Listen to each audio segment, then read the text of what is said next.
Kembali di Kompas Siang, Saudara, persiapan pemerintah untuk menghadapi wabah virus corona baru COVID-19 tak hanya dari sisi teknis, tapi juga dari sektor ekonomi. Jumat pagi, Menteri Koordinator Bidang Ekonomi Erlangga Hartarto menyampaikan sejumlah stimulus untuk meningkatkan pertumbuhan ekonomi di tengah dampak penyebaran virus corona. Salah satunya adalah pembebasan pajak penghasilan pasal 21 dan pajak pertambahan nilai PPN bagi para pekerja industri manufaktur. Sejumlah ramuan stimulus jilid kedua disiapkan pemerintah demi menahan kelesuan ekonomi akibat penyebaran virus corona yang pandemik menghantam dunia. Stimulus yang akan dikeluarkan pemerintah diharapkan bisa mendorong produksi dan konsumsi rumah tangga yang rawan terdampak penyebaran virus corona.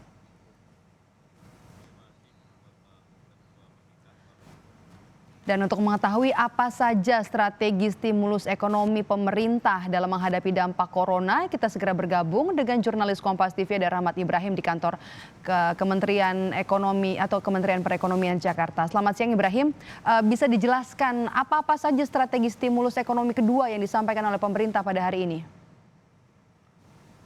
Selamat siang Maidop dan juga saudara. Memang untuk stimulus kedua ini untuk meminimalisir risiko dampak penyebaran virus corona di Indonesia lebih banyak jumlahnya dibandingkan dengan stimulus pertama yang menekankan pada infrastruktur, transportasi dan juga pariwisata. Untuk kali ini lebih ke ekonomi, fiskal dan juga non fiskal. Tadi disampaikan oleh Menteri Keuangan. Untuk fiskal ini yang berkaitan langsung dengan para karyawan. PPh pasal 21 ini dibebaskan atau dibayarkan oleh pemerintah.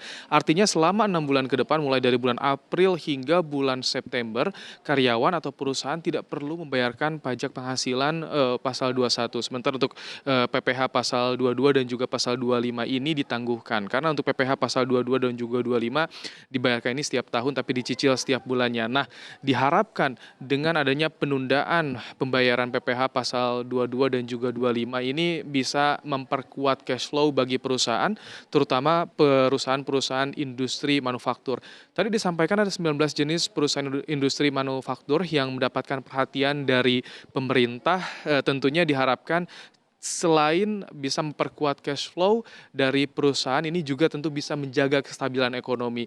Pajak penghasilan tentunya yang bisa berdampak langsung pada daya beli masyarakat sehingga masyarakat tidak perlu membayar pajak selama 6 bulan ke depan dan sudah ditanggung oleh pemerintah dan biaya tanggungannya juga sudah tertuang dalam APBN. Disampaikan lebih lengkap oleh Menteri Keuangan Sri Mulyani. Kami hadirkan pernyataan lebih lengkapnya untuk Anda, Saudara.